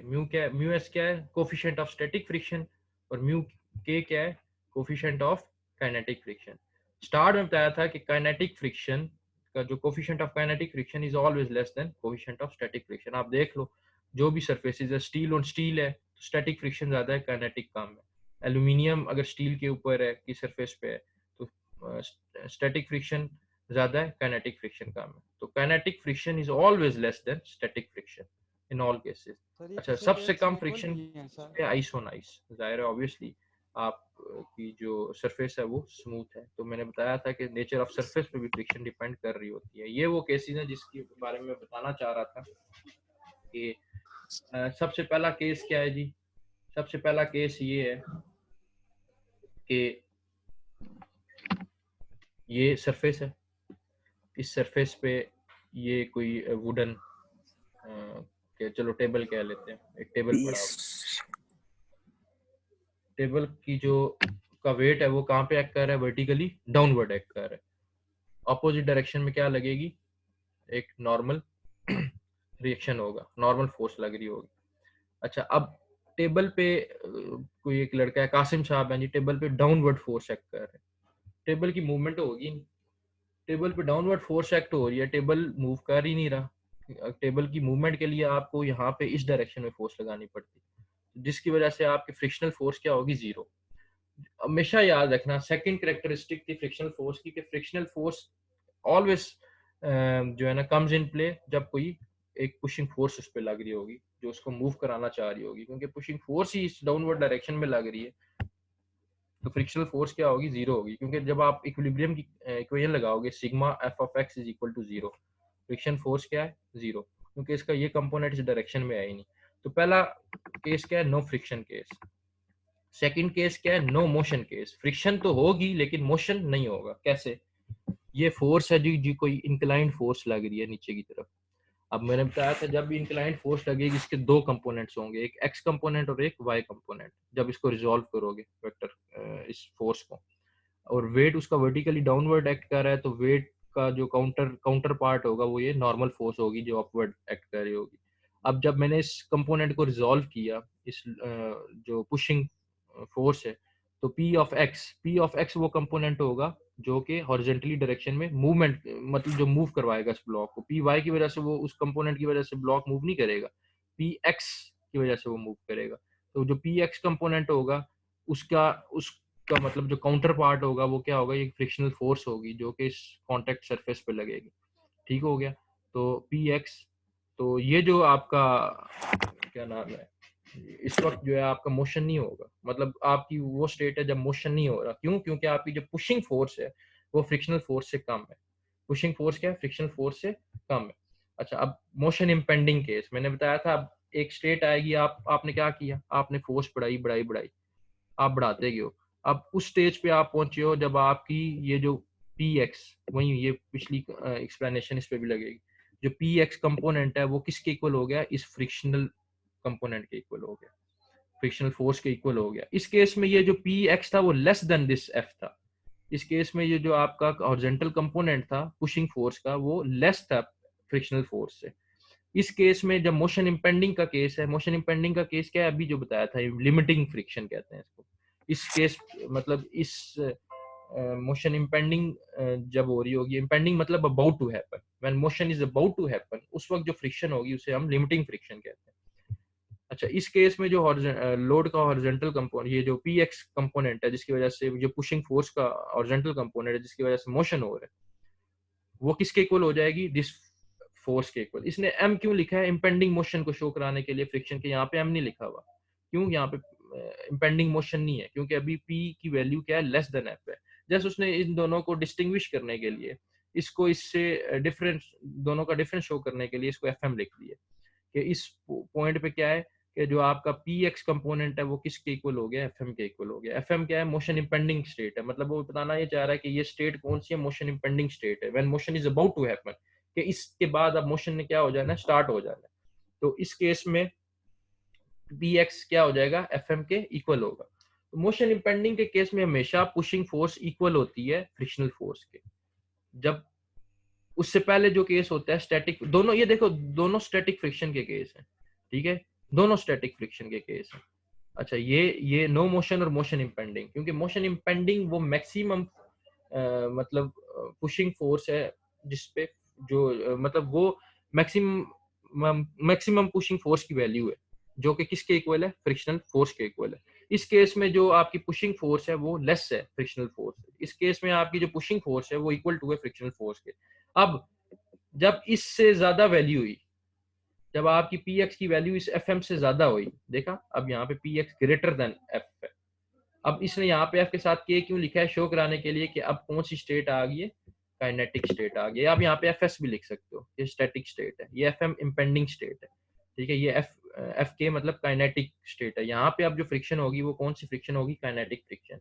अब क्या हुआ कि जो आपकी पी एक्स की वैल्यू जो आप पुशिंग फोर्स लगा रहे थे इस पे वो कम हो, वो ज्यादा होगी किससे, इस फ्रिक्शनल काइनेटिक फ्रिक्शन से, ठीक है। अब इस केस में आपका क्या हो गया, मोशन हो गया। तो स्टार्ट में क्या है, नो मोशन। क्यों? क्योंकि आपकी जो पुशिंग फोर्स है वो लेस है फ्रिक्शनल फोर्स से। उसके बाद एक स्टेज आएगी जिसको कहते हैं motion impending stage. Motion impending stage, impending का मतलब है about to happen, when motion is about to happen, when motion is on the verge of happening. इस केस में क्या हो रहा है कि आपकी जो पुशिंग फोर्स है वो इक्वल होगी, यहाँ पे लेस थी, यहाँ पे पुशिंग फोर्स इक्वल टू आपकी फ्रिक्शनल फोर्स, इसलिए उसने एम से इसको जो है ना शो करवाया। अब दोनों फोर्सेस क्या होगी, इक्वल होगी, इक्वल हुई हैं मतलब अभी भी मोशन स्टार्ट नहीं हुई, मोशन इम्पेंडिंग हुई है, मतलब motion is about to happen, motion होने वाला है, इसके इस पॉइंट के बाद अब मोशन हो जाना। तो जो ही ये जो पी एक्स एक्सीड किया इस फ्रिक्शनल फोर्स से, तो मोशन क्या हो गया, स्टार्ट हो गया। तो पी एक्स जो है ना इस केस में P X is greater than F K. तो ये 3 केसेस है basically, no motion case, motion impending case and motion cases, जो आपके न्यूमेरिकल्स में यूज होगा बहुत ज्यादा। तो इन तीनों में से कोई क्वेश्चन है तो पूछो, इन तीनों स्टेट्स में से कोई क्वेश्चन है तो पूछो, मैं आगे जा रहा हूँ।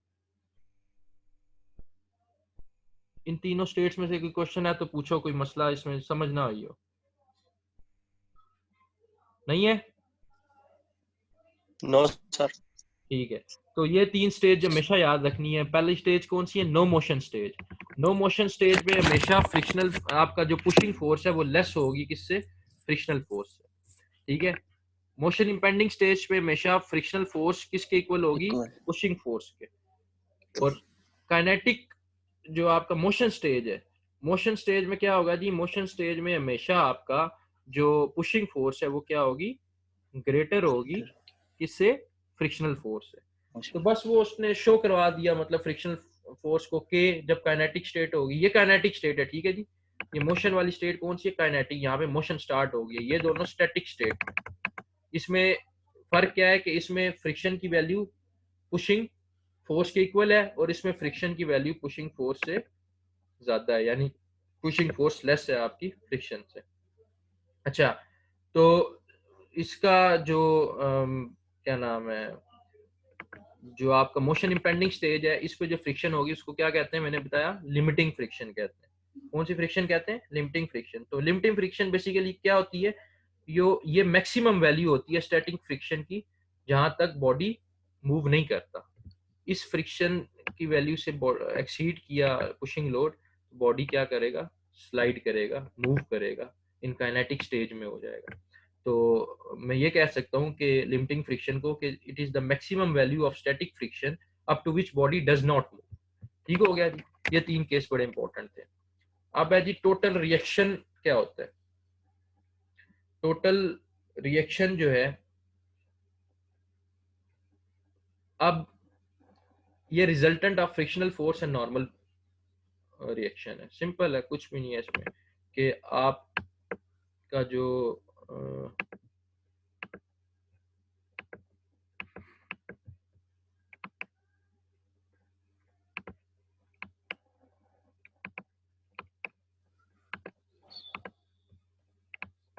इसको क्या हो गया है?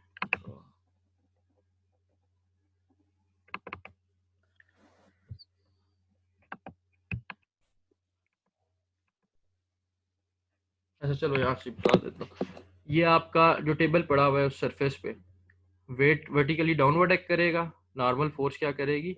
अपवर्ड एक्ट करेगी। ठीक हो गया। अच्छा, आपकी जो ये इंक्लाइंड लोड लग रहा था पी, इसके 2 कंपोनेंट्स होंगे, एक पी वाई और एक पी एक्स कंपोनेंट। ठीक है, हमारा जो मोशन की वजह, यानी कि मोशन किस कंपोनेंट की वजह से होगा? इस पी एक्स कंपोनेंट की वजह से। ठीक है, इस पी एक्स कंपोनेंट की वजह से। अब इस पी एक्स कंपोनेंट की वजह से इसका जो काउंटर पार्ट है, इसके अपोजिट डायरेक्शन में एक फोर्स लगेगी जिसको हम क्या कहेंगे? फ्रिक्शनल फोर्स लगेगी। ठीक हो गया।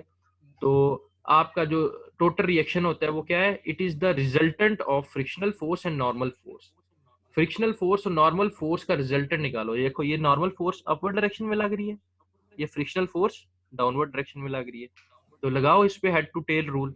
यहाँ पे जो आपका, यहाँ पे मैं इसको अगर चाहिए,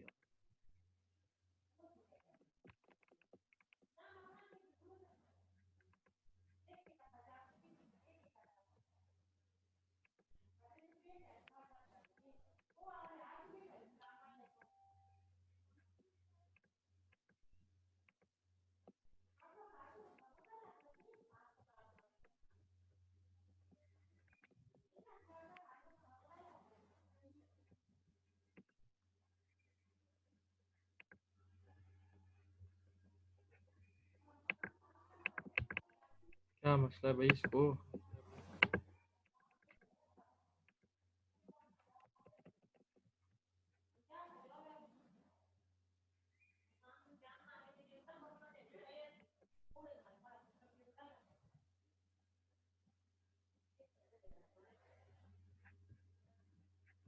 अच्छा, ये नॉर्मल फोर्स है और ये आपकी कौन सी फोर्स है? फ्रिक्शनल फोर्स है। इन दोनों का रिजल्टेंट क्या होगा? यहाँ पे मैं इसका ड्रॉ करूँ, इसके पैरेलल यहाँ पे एक डॉटेड लाइन, इसके पैरेलल यहाँ पे फोर्स। तो क्या होता है? टू टे रूल। ये एक फोर्स है, एक ये है, तो इस जगह पे इसका क्या बनेगा? रिजल्टेंट बनेगा, वही जो रिजल्टेंट फोर्स निकालते थे आप। ठीक हो गया। तो ये रिजल्टेंट है इसका। तो this resultant is this is resultant, this is total reaction force. Total reaction क्या है? It is the resultant of किस किस फोर्स का रिजल्टेंट है? फ्रिक्शनल फोर्स और नॉर्मल फोर्स का resultant. This is normal force, this is frictional force. तो ये जो नॉर्मल फोर्स है और इस फ्रिक्शनल फोर्स का जो रिजल्टेंट होगा उसको हम क्या कहेंगे? टोटल रिएक्शन कहेंगे। अच्छा, उसके बाद सेकंड है जी एंगल ऑफ फ्रिक्शन। एक मिनट ठहरो जरा, मैं इसको सेट कर लूं। ये इस तरह समझ नहीं आएगी।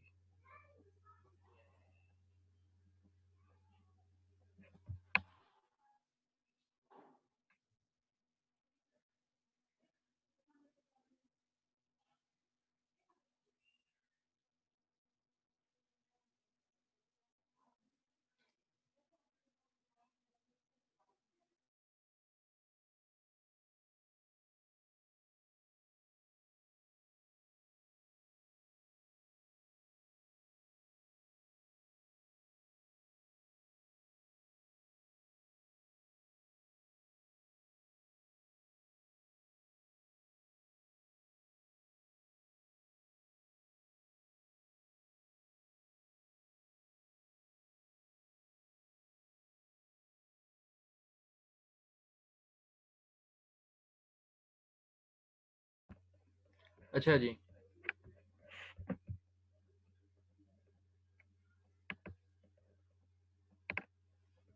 ये ठीक है। यहाँ से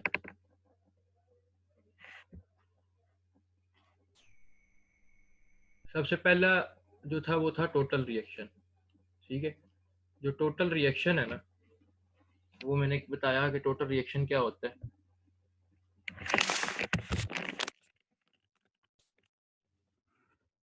ये मैंने ड्रॉ किया एक टेबल, ठीक है। अब वेट क्या कर रहा है? वर्टिकली डाउनवर्ड एक्ट कर रहा है, ठीक है। वेट वर्टिकली डाउनवर्ड एक्ट करेगा, यूं नीचे की तरफ वेट लगेगा। नॉर्मल फोर्स क्या लगेगी? वर्टिकली अपवर्ड, उसका काउंटर। आपकी ये एक फोर्स थी पी, उसको जब मैंने ड्रॉ किया तो दो कंपोनेंट्स में, उसका ये एक पी एक्स कंपोनेंट है और ये पी वाई कंपोनेंट, ठीक हो गया। अब इस पी एक्स की वजह से इसके इस डायरेक्शन में क्या लगेगी? एक फ्रिक्शनल फोर्स लगेगी, ये नॉर्मल फोर्स, ठीक हो गया। अब मैं फ्री बॉडी डायग्राम बनाऊं अगर सिर्फ इस चीज की, इन दोनों, तो नॉर्मल फोर्स और ये कौन सी फोर्स है? Frictional force. इसको मैंने यूं कर दिया डॉटेड, इसको मैंने यूं कर दिया डॉटेड, ठीक हो गया। ये फोर्स जो है ये इसी का प्रोजेक्शन है, ये फोर्स। तो ये नॉर्मल फोर्स और दिस इज फ्रिक्शनल फोर्स, ठीक हो गया। ये यहाँ पे आएगी, ये गलत हो गया, ठीक है। तो ये नॉर्मल फोर्स, ये फ्रिक्शनल फोर्स, ठीक है। इसका रिजल्टेंट क्या आएगा? ये, ठीक है। ये चीज क्या है? रिएक्शन, ठीक हो गया जी। ये चीज समझ आइए। टोटल रिएक्शन क्या है? टोटल रिएक्शन क्या होता है? रिजल्टेंट होता है फ्रिक्शनल फोर्स और किसका? इस नॉर्मल रिएक्शन का। नॉर्मल रिएक्शन और फ्रिक्शनल फोर्स का जो रिजल्टेंट है वो क्या कहलाता है? उसको हम कहते हैं टोटल रिएक्शन। अच्छा, सेकंड चीज होती है जी angle of friction. What is angle of friction? Angle of friction जो होता है वो बेसिकली पहले ड्रॉ करके बता दूं, फिर बताता हूँ उसकी डेफिनेशन क्या है। सही है, आपका जिस तरह वही,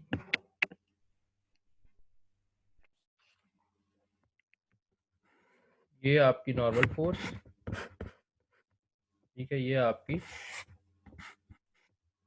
फ्रिक्शनल। सही हो गया। अगर इसको मैं साइड पे ड्रॉ कर लूं, नॉर्मल फोर्स और फ्रिक्शनल फोर्स, नॉर्मल रिएक्शन जो है आपका, ठीक है। और आपका जो ये बस कराओ ये। अच्छा ओए क्या है वो? मेरे ख्याल से उनके लैपटॉप में कोई इशू है यार। अब आ रही है आवाज? यस जी सर, आ सर। गए हैं।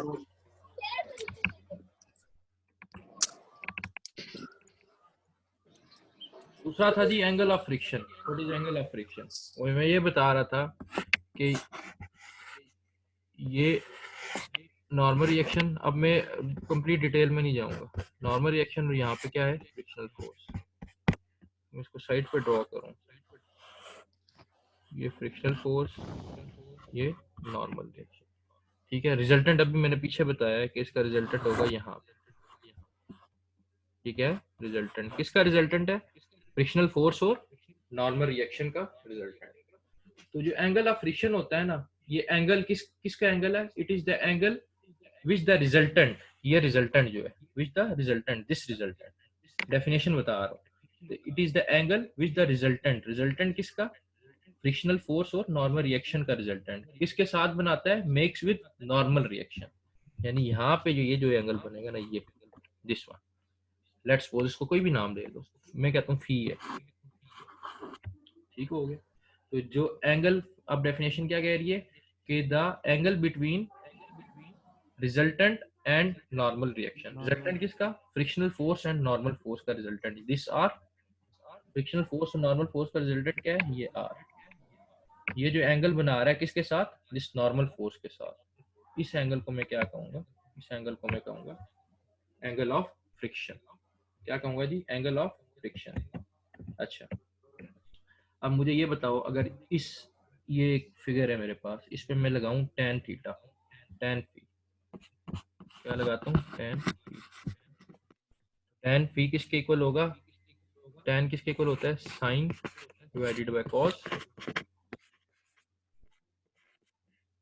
सही हो गया। सॉरी, आपका ये इक्वल होता है perpendicular divided by base, divided by base. Perpendicular क्या होगा, एंगल ये बन रहा है, ये वाला एंगल बन रहा है, ये इसके साथ, तो ये बेस होगी, ये एन क्या है, ये बेस है। परपेंडिकुलर क्या होगा, एफ, tan फी क्या होगा, perpendicular F divided by N, F divided by N, सही हो गया जी, F divided by. Yes, sir. अच्छा, तो आपका याद रखना, जो F इक्वल होता है ना, वो इक्वल होता है coefficient of static friction multiply by normal force. F equal होता है coefficient of static friction multiply by normal force, ठीक हो गया। तो ये जब स्टैटिक फ्रिक्शन होगी तो ये Fs हो जाएगा और ये कोफिशिएंट ऑफ स्टैटिक फ्रिक्शन हो जाएगा, क्योंकि नॉर्मल फोर्स तो सेम रहेगी। और यही चीज जब काइनेटिक का केस होगा तो ये Fk is equal to mu K N, इसके इक्वल हो जाएगी, म्यू के, यहाँ पे म्यू के आ जाए। ये क्यों फार्मूला इसके इक्वल है, क्योंकि कूलम जो थ्योरी ऑफ फ्रिक्शन पढ़ी थी उसमें कूलम का पहला पॉइंट ये था कि friction is directly proportional to normal force. जब ये प्रोपोर्शनैलिटी का साइन हटाएंगे तो इक्वल जब लगाएंगे तो यहाँ पे एक कोफिशिएंट आएगा, तो वो कोफिशिएंट क्या है, म्यू, म्यू है, F is equal to mu है, दैट्स व्हाई ये कोफिशिएंट इसको कहते हैं, क्योंकि फ्रिक्शन किसके प्रोपोर्शनल थी, नॉर्मल फोर्स के प्रोपोर्शनल थी। जब ये प्रोपोर्शनैलिटी हटाई तो इक्वल टू म्यू आया, ठीक है, म्यू है, तो F is equal to mu है। तो अगर जब स्टैटिक का केस होगा तो म्यू ऐसा आ जाएगा, ये वाला केस आ जाएगा ये, और जब काइनेटिक का केस आएगा तो एफ के इज इक्वल टू म्यू के। खैर, बताने का मकसद ये था कि जब आपने ये tan फी यहाँ से निकाला परपेंडिकुलर ओवर बेस से, तो ये क्या आया, f डिवाइडेड बाय n। अब f डिवाइडेड बाय n मैंने बताया कि f किसके इक्वल है, म्यू n के इक्वल, तो tan फी किसके इक्वल आ गया, यानी ये चीज किसके इक्वल आ गई, f की जगह मैंने पुट किया mu n divided by n, n से कट गया तो tan फी किसके इक्वल आ गया, म्यू के इक्वल। तो tan phi is equal to, ठीक हो गया। अब वही चीज अगर स्टैटिक का केस आएगा तो यहाँ पे फी ऐसा आ जाएगा और यहाँ पे म्यू ऐसा आ जाएगा, और जब काइनेटिक का केस आएगा तो ये हो जाएगा tan फी के इज इक्वल टू म्यू के, सही हो गया। तो ये जो फी एस एंड फी के है, ये क्या है, ये angle of static and dynamic या काइनेटिक फ्रिक्शन। तो ये जो ये है, यहाँ पे कुछ भी लिख लो, अपना नाम लिख लो, अल्फा कर लो, बीटा कर लो, गैमा कर लो, थीटा कर लो, कोई भी नोटेशन, कोई मसला नहीं। तो ये जो फी के और फी एस है, ये पता होना चाहिए कि फी एस क्या है, कोफिशिएंट ऑफ स्टैटिक फ्रिक्शन, और दूसरा क्या है, कोफिशिएंट ऑफ, पहला क्या है फी एस या थीटा एस या अल्फा एस, इसको क्या कहेंगे, एंगल ऑफ स्टैटिक फ्रिक्शन, और दूसरा ये जो है इसको हम कहेंगे angle of kinetic.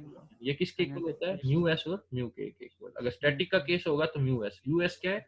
Coefficient of static friction, और म्यू के क्या है? Coefficient of kinetic friction. Kinetic friction. ठीक है, Yes, तो sir. वो अच्छा, कोफिशिएंट ऑफ फ्रिक्शन क्या होता है? ये जो भी मैंने बताया म्यू एस, अभी मैंने बताया कि जो कूलम थ्योरी ऑफ फ्रिक्शन थी वो ये कहती है force is directly proportional to N, तो force is equal to mu N. तो ये क्या है? Coefficient of friction. तो कोफिशिएंट ऑफ फ्रिक्शन की डेफिनेशन क्या हुई जब मैं उसको उधर लेके गया? F divided by N. ठीक है जी, क्योंकि ये एन उधर ले गया, तो कोफिशिएंट ऑफ फ्रिक्शन क्या होगी? The ratio of frictional force divided by normal reaction. तो coefficient of friction is the ratio of frictional force, ये फ्रिक्शनल फोर्स थी, और ये क्या था आपका? Normal reaction. तो ratio of frictional force to normal reaction denoted by mu. तो वही बात स्टैटिक का केस होगा, तो यहाँ पे म्यू एस आ जाएगा और ये एफ एस आ जाएगा। और जब काइनेटिक का केस होगा, यहाँ पे के आ जाएगा और यहाँ पे के आ जाएगा। ठीक हो गया?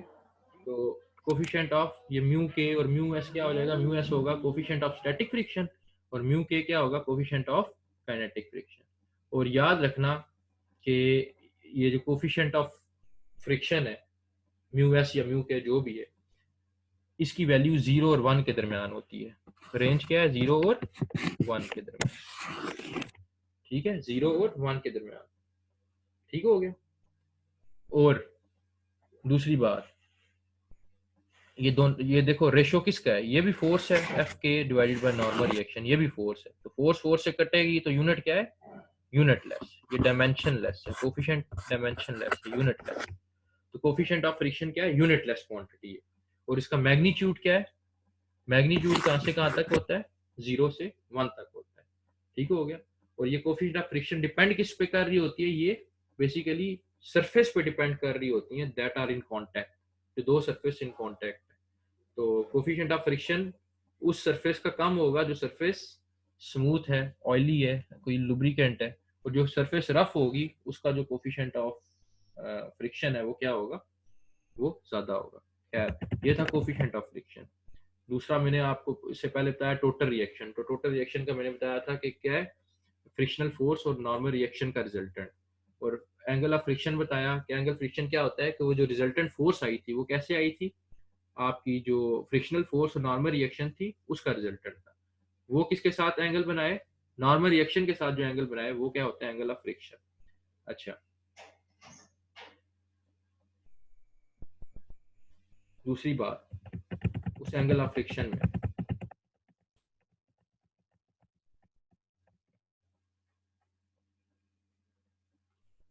या आगे चलते हैं, एंगल ऑफ रिपोज क्या होता है? एंगल ऑफ रिपोज जो है ना,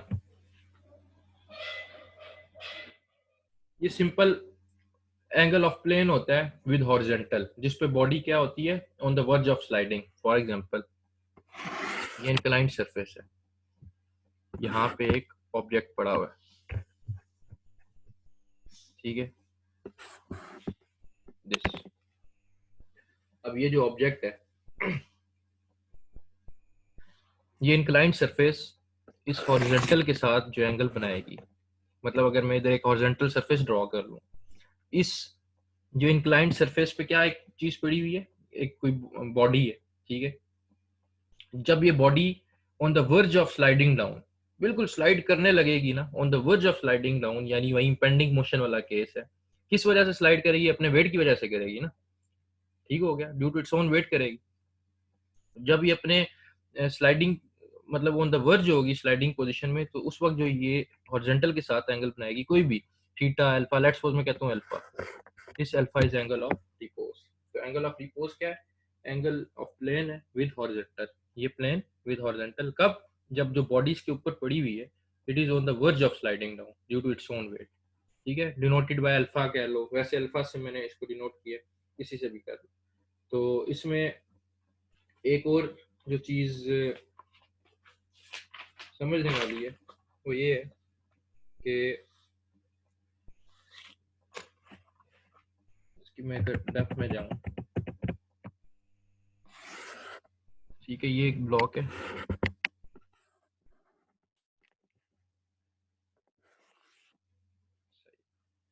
अच्छा, वेट क्या करता है, वर्टिकली डाउनवर्ड एक्ट करता है ना वेट हमेशा, तो वेट यहाँ पे एक्ट करेगा ऐसे vertically downward, W is equal to mg। सही हो गया। अच्छा, अब ज़ाहिर वेट वर्टिकली डाउनवर्ड कर रहा है, बॉडी तो इंक्लाइंड थी, तो इसके बॉडी के दो कंपोनेंट होंगे, एक ये और एक ये वाला कंपोनेंट। तो ये जो कंपोनेंट होगा, ठीक है, ये कंपोनेंट और एक ये कंपोनेंट। सही हो गया। यहाँ पे अगर लेट्स सपोज कोई एंगल बांध रहा है, मुझे नहीं पता कितना है, ये जो एंगल है, ये एंगल है, तो बेस ये हो जाएगी, यानी बेस ये वाली हो जाएगी ये। तो ये बन जाएगा W cos थीटा। ये जो W cos जो भी एंगल, अभी एंगल देखते हैं, लेट्स सपोज मैंने एंगल, और यहाँ पे हो जाएगा W sin। अभी एंगल में क्यों नहीं लिख रहा है, चीज बताना चाह रहा, ये एंगल क्या है, अल्फा। ये एंगल कौन सा है, अल्फा। अच्छा, खैर वेट डाउनवर्ड एक्ट कर रहा है। नॉर्मल रिएक्शन क्या होता है, नॉर्मल रिएक्शन उस प्लेन के, उस सरफेस के हमेशा परपेंडिकुलर होती है। ये सरफेस इंक्लाइंड है तो नॉर्मल रिएक्शन यूं होगी, यहाँ पे लगेगी, यानी वो वेट के इस कॉज वाले कंपोनेंट के बिल्कुल अपोजिट होगी। सही हो गया। अच्छा, अब मोशन जो होगी वो किस कंपोनेंट की वजह से होगी, मोशन भाई इस कंपोनेंट की वजह से होगी। लेट्स सपोज मोशन होनी है इस तरफ, होनी इस तरफ है, मतलब आप अगेंस्ट ग्रेविटी नहीं जा रहे, इस तरफ मोशन होगी। तो मोशन से रिलेटेड जो कंपोनेंट है वो कौन सा है, W साइन वाला, ये वाला कंपोनेंट है मोशन से रिलेटेड। ये कॉज कंपोनेंट तो मोशन को परमिट नहीं करेगा ना, ठीक है, वो तो वेट का कंपोनेंट है, जो कि वेट का वो कंपोनेंट है जिसके अपोजिट क्या है, नॉर्मल रिएक्शन। अच्छा, खैर बताना मैं ये चाह रहा था कि अगर ये अल्फा एंगल बन रहा है, ठीक है, इसको यहाँ पे अगर मैं कंसीडर करूं, लेट्स सपोज ये वाला मैं पोर्शन कंसीडर करता हूँ, ये वाला, इसको मैं अलग बनाता हूं, ये वाला,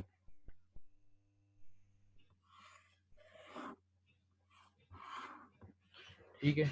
ये एंगल क्या है, अल्फा, और ये एंगल क्या मान रहा है, 90 डिग्री, क्योंकि नॉर्मल रिएक्शन फोर्स बिल्कुल इसी डायरेक्शन में 90 डिग्री। ये अल्फा है, ये 90 है, ये एंगल कितना होगा, इसी को मैं थोड़ा और सिंप्लीफाई करता हूँ, मुझे कोई बंदा बताएगा। ये एंगल 30 है, ये एंगल 90 है, ये एंगल कितना होगा, कोई बंदा बताए ये एंगल कितना होगा। 60 सर।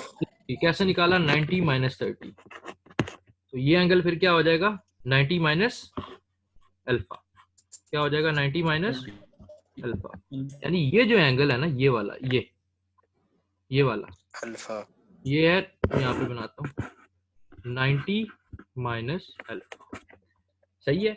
अब यहां से यहां तक, ठीक है, 90 माइनस अल्फा हो गया। अब ये चीज देखना, यहां से यहां तक, इधर से लेके इधर तक एंगल कितना है, 90 डिग्री। इन दो के एंगल कितना है, ये और इसका एंगल कितना है, 90 डिग्री। टोटल एंगल कितना है भाई, कितना एंगल है, 180 सर। 90 डिग्री भाई, मतलब ये वाला जो एंगल है, ठहरो, अगर सही समझ नहीं आई, ये जो मैंने ट्रायंगल बनाई ना, ये 90 माइनस अल्फा, ये बेसिकली ये वाली ट्रायंगल बनाई थी, ये वाली, ठीक हो गया, ये वाली बनाई थी जिसमें येलो लाइन लगाई, ये कितना आ गया, 90 माइनस अल्फा, ठीक हो गया। और ये टोटल एंगल यहाँ से यहाँ तक कितना है, 90 डिग्री। तो 90 माइनस अल्फा, यानी 90 में से मैंने माइनस किया, 90 माइनस अल्फा, ये प्लस हो गया, 90 90 कटा, ये एंगल क्या बच गया, अल्फा। तो ये जो एंगल होगा ये वाला, ये एंगल कौन सा होगा, अल्फा। कौन सा एंगल होगा, अल्फा। ठीक है, ये चीज मैंने बतानी थी कि ये एंगल जो अल्फा है, ये वाला एंगल भी वो क्या होगा, अल्फा के इक्वल होगा, ये वाला एंगल, ये वाला एंगल। क्यों, क्योंकि यहाँ से लेके यहाँ तक एंगल था 90, और ये अभी एंगल मैंने निकाला ये है 90 माइनस अल्फा। तो ये टोटल में से जब 90 माइनस अल्फा मैंने माइनस किया, मेरे पास जो फाइनल रिजल्ट आया वो कितना आया, मेरे पास फाइनल रिजल्ट आया 90 माइनस 90 प्लस अल्फा। तो मेरे पास जो फाइनल रिजल्ट आया वो मैं सारा रिमूव इसलिए कर रहा हूँ कि अब उस चीज़ पे आता हूँ जस्ट जो आगे चल रहा है। ये अब ये जो एंगल आया मैंने जो स्टार्ट में बताया था जो मुझे नहीं पता वो कितना आ गया, अल्फा। तो अब ये क्या बन गया, डब्ल्यू कॉस अल्फा, और ये डब्ल्यू साइन अल्फा। वो कैसे आया वो मैंने बता दिया, अगर रिकॉर्डिंग हो रही हुई तो इस चीज़ को दोबारा देख लेना। तो ये जो एंगल क्या है, अल्फा। तो डब्ल्यू साइन अल्फा, ठीक है, जो कि इस तरफ है, ये इस तरफ। डब्ल्यू साइन अल्फा जो है वो बेसिकली ये पुशिंग फोर्स है जो बॉडी को मूव करवा रही है डाउनवर्ड। तो यहाँ पे ऑब्वियसली यहाँ पे एक इसके पॉइंट ऑफ कांटेक्ट पे, इसके टेंजेंट पे एक फोर्स होगी जो कि उसको नीचे मूव करने से रोकेगी। वो फोर्स कौन सी होगी, फ्रिक्शनल फोर्स होगी, जो कि किस डायरेक्शन में लगेगी, इस अपवर्ड डायरेक्शन में। सही हो गया, फ्रिक्शनल डायरेक्शन। तो जो डब्ल्यू साइन अल्फा है इसका ये क्या ट्राई कर रहा है, it tries to slide the block down. ऐसे ही है, ये डब्ल्यू साइन अल्फा ट्राई कर रहा है कि ब्लॉक क्या करे, डाउनवर्ड स्लाइड करे। और डब्ल्यू कॉज अल्फा क्या ट्राई कर रहा है, ये ट्राई कर रहा है कि ब्लॉक जो ये वाला कंपोनेंट ये ट्राई कर रहा है, ये जो ब्लॉक है ये सरफेस के साथ इन कांटेक्ट रहे। ठीक हो गया। और जब बॉडी ऑन द, अब ये मुझे बताओ कि when body is about to slide, जब body is about to slide उस वक्त जो फ्रिक्शन होगी उस फ्रिक्शन को क्या कहेंगे?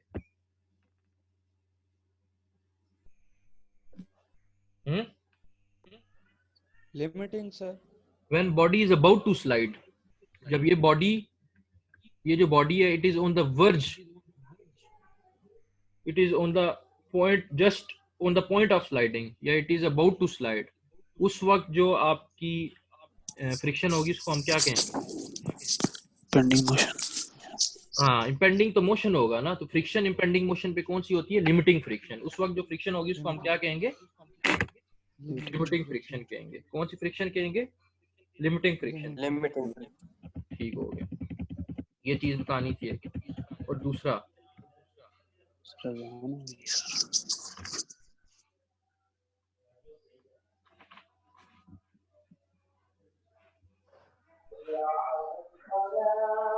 अजान हो रही है। यस सर, अजानें हो रही हैं। हाँ, बाकी जो है ना कल फिर कर लेते हैं सर। काफी है सर। सर क्लास का टाइम कुछ सर ये वाला नहीं, सुबह का कोई टाइम नहीं रखते। हाँ, सुबह 8 बजे हो सकता है। नहीं सर, इतनी सुबह भी ना करें। शाम को सर ठीक है टाइम सर। टेबल के हिसाब से कर लें सर, टाइम टेबल पे जितना है वो ही रखें। टाइम टेबल पे कितना है? 11 है मेरे ख्याल में। सर 11 बजे। ठीक है, 11 बजे 11:30 हो। कल ठीक है, 11 बजे फिर क्लास रख लेते हैं, 11 बजे। सर कल 11 बजे साहब की भी दूसरी है, क्लास है। कल गुलबदीन की साहब की है। यार मेरी ऑफिशियल किस दिन होती है क्लास? ट्यूसडे और थर्सडे ट्यूसडे को। And Thursday. ठीक है, ट्यूसडे और थर्सडे। चलो ठीक है, थर्सडे को 11 बजे ही होती है ना? Yes sir. Yes sir. 11 होती है सर। ये असल में ना मैंने ये पिछली ये क्लास मेरी पेंडिंग है, वो मैंने एक लेनी है, एक एक्स्ट्रा। तो आज वाली क्लास तो चलो होगी खत्म। एक थर्सडे को मैं 11 बजे लूंगा जो तुम टाइम बता रहे हो। तो कल की क्लास में सीआर से जरा फाइनलाइज कर लेता हूँ, जिस टाइम वो मतलब कोई टाइम एक मुझे दे दे। कल ये जो थोड़ा सा पेंडिंग काम है ये भी खत्म करना। यस तो कल एक अरेंज करेंगे, बाकी ठीक है, जो टाइम है 11 बजे उसी टाइम पे हुआ करेगी। ठीक है सर, कोई मसला नहीं। ठीक है सर। तो ये Thank you, sir. आज के लिए बस यहाँ पे हम इसको खत्म करते हैं। चलो जी, ये सर, रिकॉर्डिंग attendance हो रही है कब आपके पास? रिकॉर्डिंग तो यस सर, शो तो चलो ठीक है, क्या कह रहे हो आप? सर अटेंडेंस का क्या होगा सर? ये आ रही है मेरे पास, ये जो पार्टिसिपेंट है शो हो रहे हैं। अच्छा चलो ठीक है, थैंक यू सर। ठीक है, ओके ठीक है सर। ठीक है सर। ओके। अल्लाह हाफिज़। अल्लाह हाफिज़।